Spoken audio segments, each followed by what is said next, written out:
안녕하세요. 앞서 소개해 주셨듯이 저는 큐리오시스에서 학술 마케팅 매니저로 활동하고 있는 이은경이라고 합니다. 우선 귀한 시간 내어 본 웨비나에 참석해 주셔서 감사합니다. 오늘 이 시간에는 여러분들께 여러 세포 기반 연구 분야에서 활용할 수 있는 다양한 라이브셀 이미징 실험들에 대해 소개하고자 합니다. 먼저 라이브셀 이미징이란 무엇인지, 이 실험 기법이 왜 필요하고 중요한지에 대해 간략하게 말씀드린 후에 본사의 자동화 라이브셀 이미징 장비인 셀로고는 어떤 특징과 기능들을 가지고 있는지 소개해 드리겠습니다. 그리고 이 장비를 이용하여 진행할 수 있는 여러 실험들과 어떤 분야에서 활용되고 있는지에 대해 설명드리고자 합니다. 라이브셀 이미징이란 세포 연구를 하시는 분들은 한 번쯤은 들어보셨을 거라고 생각을 하는데, 생체 내에서 세포나 조직의 생리학적 현상을 실시간으로 관찰하고 기록하는 기술입니다. 아래 영상과 같이 세포가 분열하고 성장하는 과정뿐만이 아니라 세포의 움직임, 특정한 신호 전달, 또는 아래와 같이 다른 세포와의 상호작용 등과 같은 여러 가지 세포들의 행동들을 실시간으로 관찰하고 연구할 수 있습니다. 라이브셀 이미징은 이러한 동적인 프로세스를 실시간으로 관찰할 수 있기 때문에 세포 생물학, 면역학, 양리학 등 다양한 분야에서 활발하게 활용이 되고 있습니다. 이 그래프는 구글 스칼라와 펀메드 사이트에서 라이브셀 이미징을 키워드로 검색하여 나온 자료 개수를 연도별로 나타낸 것입니다. 2000년대부터 라이브셀 이미징 기술이 도입이 되기 시작했는데, 이렇게 관련 학술 자료들이 매해 점차적으로 증가하고 있는 것을 확인을 할 수가 있고, 이를 통해서 라이브셀 이미징 기술이 학술적으로 많이 활용되고 있다는 것을 알 수 있습니다. 특히 최근 들어 라이브셀 이미징이 중요한 기술로 떠오르고 있습니다. 국가생명공학정책연구센터에서는 아래와 같이 여러 데이터베이스를 기반으로 연구 분야별 전문가들이 매해 당해 연도에 10가지 바이오 유망 기술을 선정을 합니다. 이 기술들은 향후 5년에서 10년 이내에 산업적 실현이 가능하고 향후 사회 문제를 해결할 수 있는 가능성이 높은 기술을 의미를 하는데, 이렇게 오른쪽에 보이는 것과 같이 2022년과 2023년 모두 10대 바이오 유망 기술 안에 라이브셀 이미징 관련된 내용이 포함되어 있는 것을 확인할 수 있습니다. 위 기술 설명에서 볼 수 있듯이 라이브셀 이미징을 통해서 실시간으로 세포 내 또는 세포 간의 다양한 현상 및 기능을 분석함으로써 여러 복잡한 질병 발생과 메커니즘을 이해할 수 있고, 더 나아가 질병 치료제 개발에 활용될 수 있다는 것을 알 수 있습니다. 라이브셀 이미징 기술이 처음 도입되기 시작했을 때에는 기술이 지금처럼 발달되지가 않아서 다음과 같이 매뉴얼 방식을 따라야 했습니다.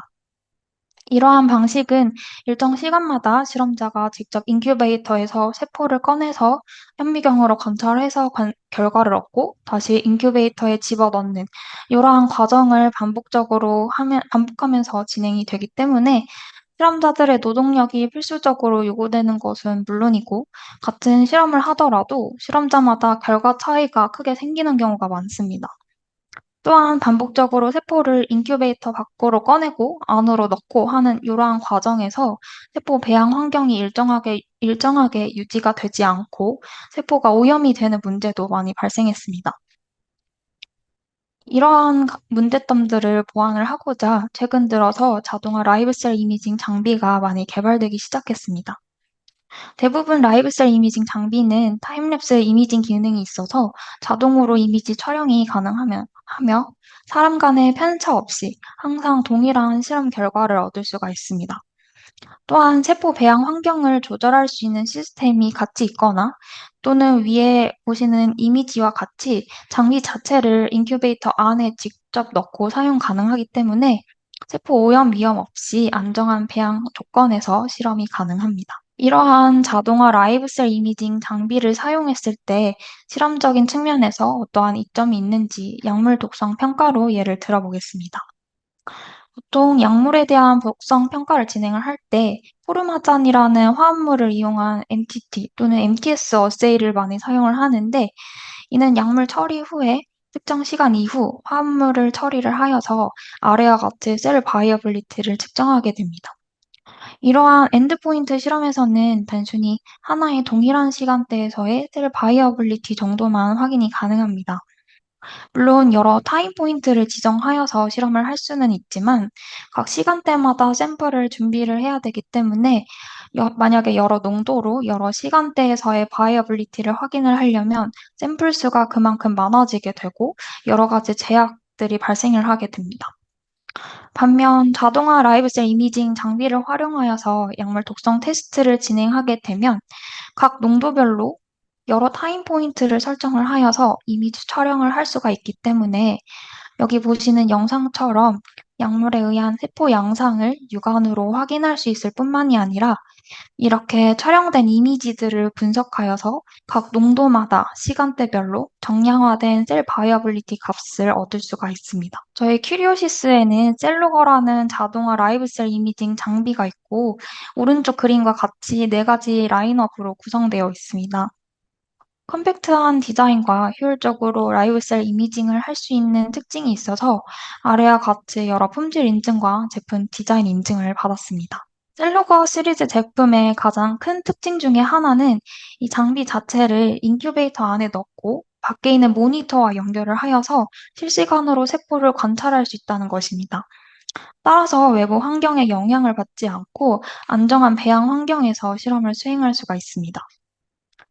장비의 특징으로는 이와 같이 여러 베슬 홀더를 사용자가 원하는 대로 바꿀 수가 있어서 디시나 플라스크, 웰플레이트 또는 슬라이드 형태 모두 사용이 가능합니다. 광원 같은 경우 위쪽에 LED 광원이 있어서 세포 이미지 촬영할 때만 켜졌다가 다시 꺼지는 시스템이기 때문에 빛에 의한 세포 손상을 최소화할 수가 있고 여기 아래 영상에서 볼 수 있듯이 나노를 제외한 모든 셀루거 제품들은 카메라가 아래에서 움직이고 베슬 스테이지는 고정이 되어 있어서 서스펜션 셀들도 안정적으로 이미징을 할 수 있다는 장점이 있습니다. 세포 이미지 촬영의 경우 세포 자체 스캔 소프트웨어를 사용하여서 진행을 하게 되며 여러 기능을 통해서 다양하게 촬영이 가능합니다. 먼저 이미지 촬영 전에 오토포커스 기능을 이용을 하면 이렇게 간편하게 이미지 포커스를 맞출 수가 있고 만약 여러 타임 포인트로 촬영을 하는 경우 사이클마다 오토포커싱을 할 수 있도록 설정이 가능하기 때문에 오랜 기간 동안 촬영을 해도 포커싱 문제 없이 선명한 이미지를 얻을 수가 있습니다.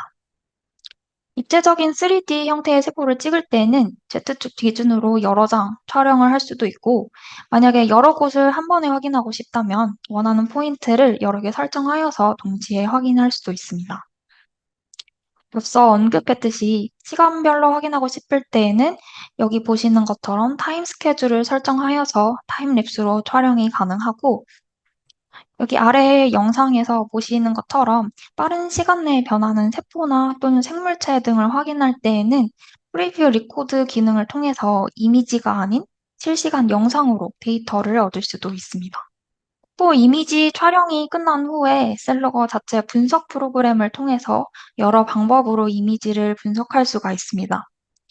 먼저 기본적으로 세포의 크기나 또는 인덴시티나 스케일바, 이런 것들을 마킹할 수 있는 어노테이션 툴들이 있습니다.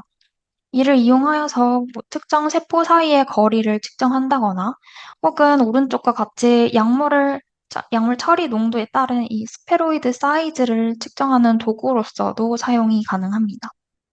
가장 많이 활용되는 기본적인 분석 기능 중에 하나로서 세포의 분포 정도를 측정하는 셀 컨플루언시와 형광의 발현 세기를 측정할 수 있는 플로레센스 인텐시티 기능이 있습니다. 여기 오른쪽 위에 영상에서 보시는 것처럼 시간대별로 찍은 사진들을 업로드하여서 어널리시스 버튼을 눌러주면 세포 컨플루언시나 형광 세기 변화 등을 자동적으로 이렇게 측정을 해주며 여기 나오는 수치화된 값들은 로우 데이터 형태로 추출이 가능하고 아래와 같이 간편하게 그래프로도 추출이 가능합니다. 이러한 기능을 이용하여서 셀 프로리퍼레이션 어세이나 온딜링 어세이와 같이 세포 증식 또는 세포 이동 정도를 확인할 수 있는 여러 실험들을 간편하게 수행할 수가 있고 아래와 같이 형광 물질을 이용하여서 특정 유전자의 발현 정도나 독성 정도를 확인할 수 있는 실험들도 간편하게 진행하고 분석할 수가 있습니다. 만약 넓은 범위를 한눈에 보고자 할 때에는 위와 같이 여러 장의 이미지를 촬영을 한 후에 스티칭 기능을 사용하면 아래와 같이 하나의 큰 이미지를 얻을 수가 있습니다. 오른쪽 데이터처럼 특정 유전자의 트랜스펙션 효율을 전반적으로 확인하고 분석할 때 유용하게 활용을 할 수가 있습니다. 이 외에도 이제 원하는 ROI를 지정을 하여서 해당 영역에서의 형광 인텐시티 값을 측정을 하거나 또는 형광 발현하는 이런 세포들을 자동적으로 카운팅할 수 있는 기능들도 있어서 사용자가 진행하는 실험에 맞게 앞서 설명드린 기능들을 활용을 한다면 간편하게 이미지를 분석할 수가 있습니다.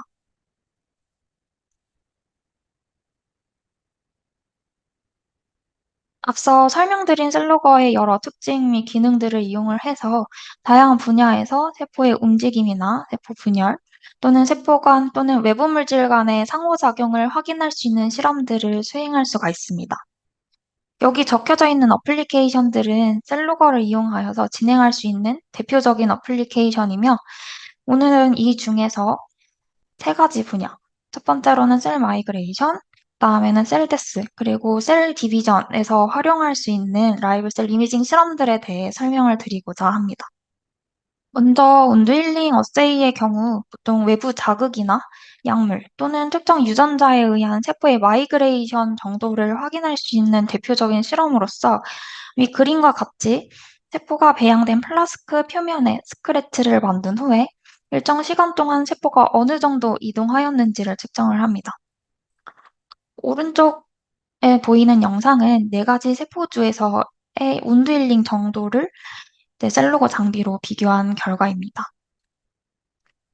이러한 실험을 진행하기 위해서는 스크래치를 낸 뒤에 일정 시간마다 세포가 얼만큼 이동했는지 현미경으로 관찰하고 이미지를 촬영하는 작업이 필요한데 자동화 라이브셀 이미징 장비인 셀로거를 이용을 하게 된다면 세포를 매번 꺼내서 확인할 필요가 없이 타임랩스 기능을 이용하여서 자동으로 일정 간격마다 이미지 촬영이 가능하고 이렇게 촬영된 이미지들을 분석 프로그램을 이용하여서 손쉽게 분석을 할 수가 있습니다.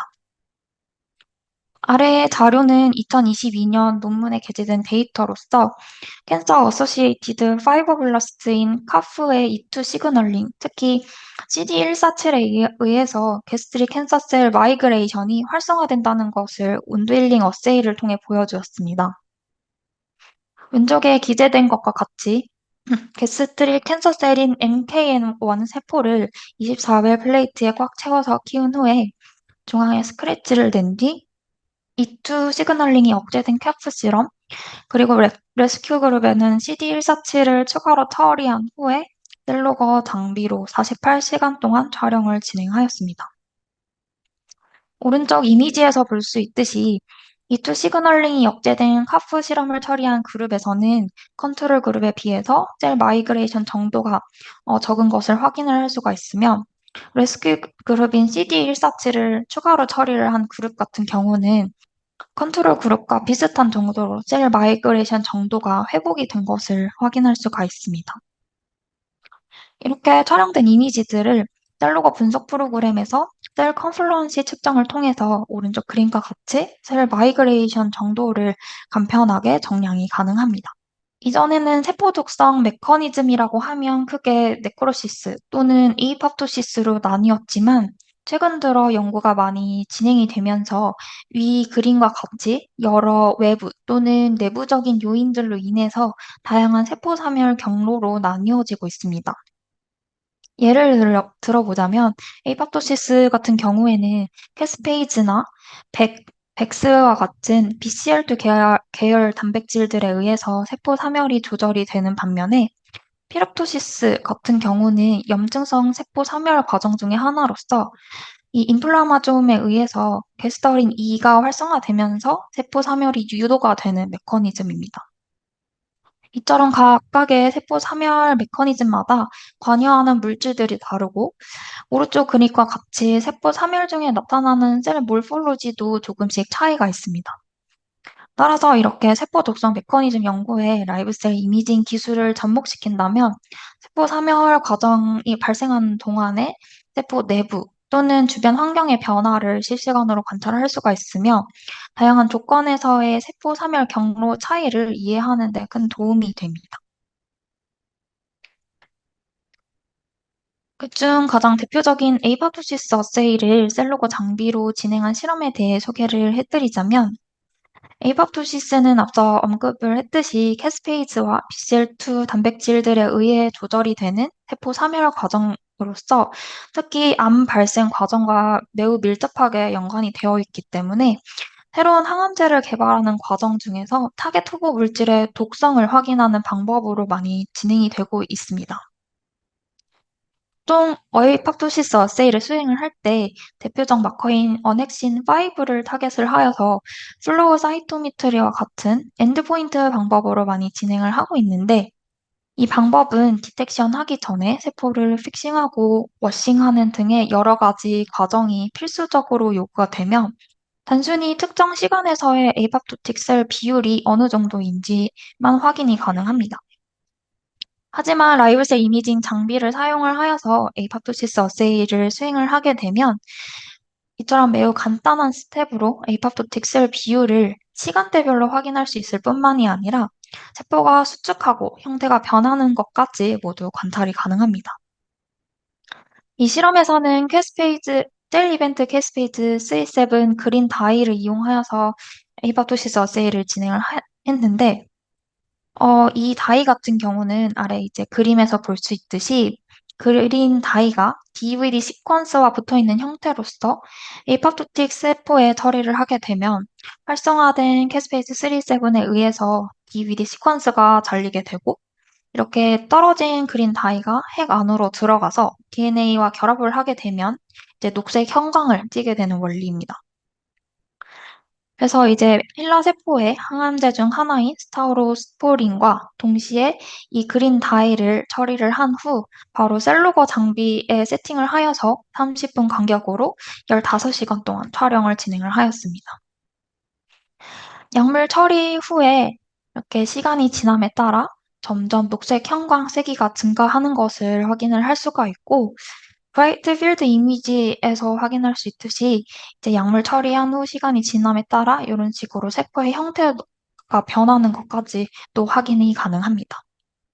이렇게 촬영한 이미지들을 분석 프로그램을 통해서 형광 발현 정도를 측정함으로써 오른쪽 하단 그래프와 같이 시간에 따른 에이팝토틱 셀 비율 증가 양상을 확인할 수가 있으며, 여기 오른쪽에 타임랩스 영상을 활용하여서 이제 에이팝토틱 셀 증가하는 것을 드라마틱하게 확인할 수도 있습니다. 보통 약물 개발할 때 앞서 말씀드린 힐라 세포나 또는 다른 2D 형태의 세포를 이용하여서 여러 후보 약물들의 독성 테스트를 진행을 하고, 이 결과를 바탕으로 인비보 레벨인 비임상 실험으로 넘어가는 경우가 많습니다. 하지만 2D 세포 환경과 인비보 환경이 달라서 유효한 결과를 얻기가 쉽지가 않고, 최근에는 또 동물 실험을 지향하고 있는 추세이기 때문에 이를 대체하는 방법으로서 스페로이드나 올가노이드와 같은 3D 세포를 구축하고 이를 이용하여서 약물 독성 테스트를 진행을 하는 추세입니다. 이러한 과정을 라이브 셀 이미징 장비를 이용을 해서 진행을 하게 된다면 이제 스페로이드 또는 올가노이드에 형성하는 단계부터 약물 처리 후 세포 독성 과정까지 이런 일련의 과정들을 연속적으로 관찰하고 분석이 가능하기 때문에 매우 간편하게 진행을 할 수가 있습니다. 먼저 스페로이드 형성 방법은 여러 가지가 있는데, 여기서는 비접착 표면을 이용한 방법을 사용을 하였고, 오른쪽에 보이는 것처럼 이제 웰 아랫부분이 U자 모양 동그랗게 되어 있는 U 버튼 플레이트에 이렇게 세포를 넣어주게 되면 세포끼리 잘 컨택하게 되어서 동그랗게 뭉치게 되고 스페로이드가 형성이 되는 것을 확인할 수가 있습니다. 아래 영상은 이제 셀로거로 두 가지 세포주의 스페로이드 형성 과정을 실시간으로 촬영하여서 타임랩스 비디오로 제작을 한 것이고, 이렇게 영상에서 볼 수 있듯이 두 세포 모두 스페로이드 형성이 잘 되는 것을 확인을 할 수가 있습니다. 이렇게 형성된 스페로이드를 이용을 하여서 약물 효능 평가를 진행을 하기 위해 항암제 중 하나인 타우로스포린을 처리를 하고 동시에 데드셀 염색다인 ETHD1을 처리를 한 뒤 셀루거를 이용을 하여서 30분 간격으로 총 24시간 동안 촬영을 진행하였습니다. 여기서는 이제 GFB가 발현하는 핵293 세포주를 사용하였기 때문에 스페로이드가 전체적으로 녹색 형광을 띠는 것을 볼 수가 있고, 이렇게 약물 처리 농도가 높을수록, 그리고 약물 처리 후 시간이 지남에 따라서 빨간색 형광 세기가 증가되는 것을 확인을 할 수가 있습니다. 스페로이드 크기 역시 약물 농도와 처리 시간에 따라서 줄어드는 것을 이렇게 육안으로 쉽게 확인이 가능하고, 이렇게 형광 인텐시티와 스페로이드 사이즈는 분석 프로그램을 이용하여서 아래와 같이 그래프로 수치할 수가 있습니다.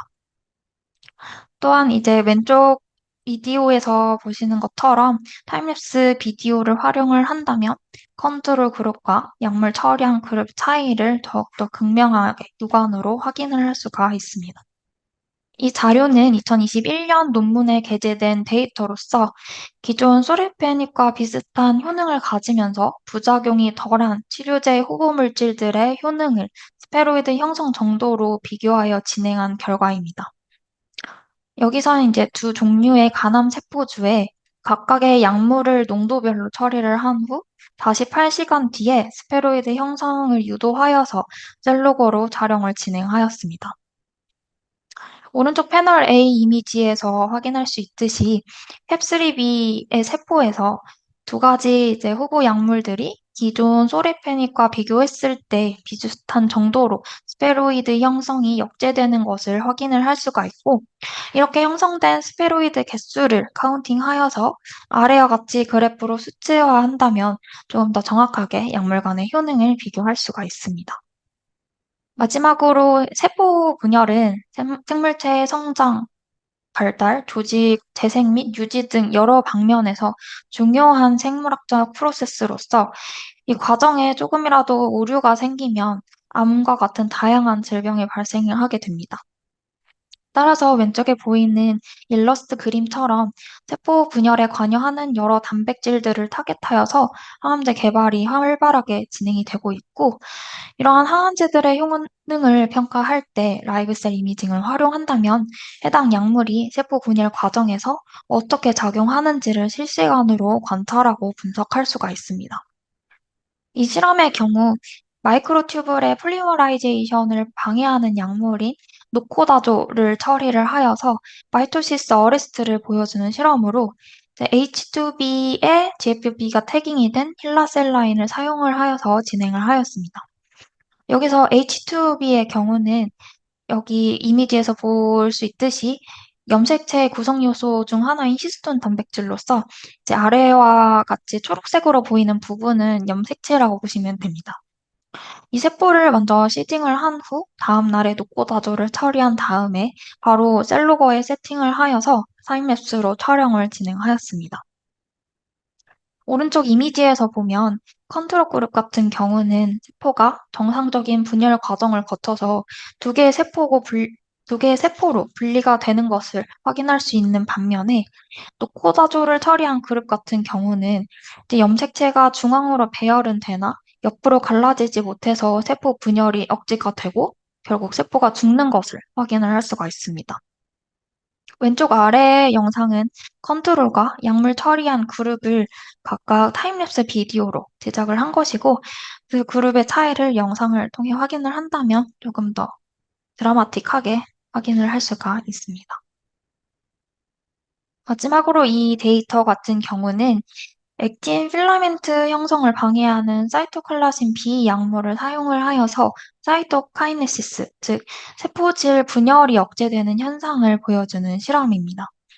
이 실험에서는 액틴의 TD 토마토가 태깅이 된 힐라 세포주를 사용하여서 이 세포를 시딩을 한 후 다음날 사이토칼라신 B를 1.25 그리고 10마이크로몰씩 각각 처리를 한 다음에 셀로거를 이용하여서 타임랩스로 촬영을 진행을 하였습니다. 오른쪽 위쪽 그림을 먼저 보시면 약물을 처리하지 않는 그룹 같은 경우는 세포가 이렇게 정상적으로 분열을 하는 것을 확인을 할 수가 있지만 약물 처리한 그룹 같은 경우는 세포 분열이 정상적으로 일어나지 않는 것을 확인할 수가 있습니다. 또한 약물 처리 농도에 따라서도 세포의 형태가 다르게 변하는 것을 확인할 수가 있는데, 먼저 1.25 마이크로몰, 즉 저농도로 처리한 그룹 같은 경우 이제 핵은 정상적으로 분열이 되나 세포질이 분열이 되지 않아서 이렇게 한 세포 안에 여러 개의 핵이 관찰이 되는 멀티뉴클레이티드 셀이 보이는데, 이제 10 마이크로몰로 처리한, 즉 높은 농도로 처리한 그룹 같은 경우는 세포가 세포질이 완전히 라운딩업이 되어서 세포 형태가 망가지는 것을 확인을 할 수가 있습니다. 이 이미지는 이제 아래에서 노란색으로 마킹한 부분을 크롭을 한 것이고, 이제 아래 영상을 통해서는 이제 전반적으로 이제 약물을 처리를 했을 때 세포가 분열이 억제되는 것을 확인을 할 수가 있습니다. 이렇게 타임랩스 촬영을 진행한 후에 세포의 핵을 조금 더 분명하게 관찰을 하기 위해서 컨트롤 그룹과 저농도로 처리한 그룹만 추가적으로 사이토9이라는 핵을 염색할 수 있는 다이로 염색을 하였고, 이제 왼쪽 아래에서 보시는 것처럼 이제 약물을 처리를 했을 때 세포 하나 안에 여러 가지 핵이 관찰이 되는 것을 확인을 할 수가 있습니다. 이렇게 세포의 약물을 처리를 하여서 세포 형태를 관찰을 함으로써 처리한 약물이 세포 분열 과정 중에 어떤 단계에 영향을 주는지를 육안으로 확인을 할 수가 있습니다. 지금까지 셀로거를 이용한 6가지 정도의 대표적인 라이브셀 이미징 실험들을 보여드렸는데, 이 외에도 다양한 어플리케이션들을 수행을 할 수가 있습니다. 이와 관련하여서 궁금하신 분들은 이제 왼쪽 하단에 있는 QR코드를 통해서 간단한 설문 작성과 질문 남겨주시면 답변을 드리도록 하겠습니다. 마지막으로 셀로거 제품들에 대해 소개를 해드리자면, 이제 위와 같이 각 장비별로 대표 특징들이 있어서 연구원들이 하고자 하는 실험에 맞게 기기를 선택하여서 사용이 가능합니다. 먼저 셀로거 나노 같은 경우에는 A4용지 절반 정도로 아주 컴팩트한 사이즈이기 때문에 인큐베이터뿐만이 아니라 클린벤치 등 여러 장소로 이동하여서 간편하게 사용이 가능합니다. 이 나노 장비 같은 경우는 앞서 설명드린 전반적인 셀로거 장비의 특징과는 조금 다른데, 여기 보시는 것처럼 X, Y, Z축 노브가 있어서 사용자가 원하는 포인트를 빠르고 간편하게 확인을 할 수가 있고, 또한 장비에 연결된 PoE와 태블릿 PC를 와이파이를 사용을 하여서 무선으로 연결이 가능을 하기 때문에 상대적으로 공간적 제약을 받지 않고 자유롭게 세포를 관찰을 할 수가 있습니다. 셀로거 미니 플러스 같은 경우는 셀로거 라인업 중 가장 대표적인 장비로서 이제 형광 필터와 렌즈가 이 장비마다 한 가지로 고정이 되어 있긴 하지만, 이제 앞서 보여드린 대표적인 장비들의 특징과 스캔 분석 소프트웨어를 이용을 하여서 기본적인 라이브셀 이미징 실험들은 충분히 안정적으로 수행할 수가 있습니다. 셀로거 프로는 미니 플러스의 업그레이드 버전인데, 사용자가 직접 배율을 교체할 수가 있어서 사용자가 관찰하고자 하는 대상과 목적에 맞게 배율을 조절하여서 사용이 가능하고, 2가지 형광 필터가 있어서 여러 타겟을 동시에 관찰을 할 수가 있습니다. 마지막으로 셀로거 스틱 같은 경우는 앞에 새 제품과 약간 용도가 다른데, 여기 이미지에서 보시는 것처럼 멀티레이어 베스를 사용을 하여서 이제 대용량의 세포를 배양을 할 때 주로 사용되는 기기입니다. 네, 타임랩스와 멀티 포지션 기능을 이용을 하여서 이제 최적의 셀 하베스트 시점을 알 수가 있고, 이제 가장 적합한 배양 조건을 설정을 하여서 이제 공정 과정에서의 표준화된 프로토콜을 정립을 할 수도 있습니다. 오늘 세미나에 참석해 주신 분들께 무료로 이렇게 4가지의 셀로거 장비를 데모할 수 있는 기회를 제공을 해드릴 예정이어서, 이 장비에 관심이 있으신 분들은 마찬가지로 아래 QR코드로 실제로 저희 큐리오시스는 국내 회사로 여러 생명과학 실험 기기들을 제조하고 있습니다. 앞서 설명드린 라이브셀 이미징 장비 이외에도 셀 카운팅 장비, 그리고 조직 샘플을 자동으로 스캔할 수 있는 의료 장비, 그리고 첩보를 농축할 수 있는 일회용 칩 등이 있습니다. 이와 같이 여러 기업 인증을 받아오면서 지금도 꾸준히 연구자들의 편의를 위해서 여러 제품들을 개발을 하고 있습니다. 지금까지 경청해 주셔서 감사드리고 오늘 말씀드린 내용 중에 궁금한 사항이 있으시면 언제든 질문 부탁드립니다. 이상으로 마치도록 하겠습니다. 감사합니다.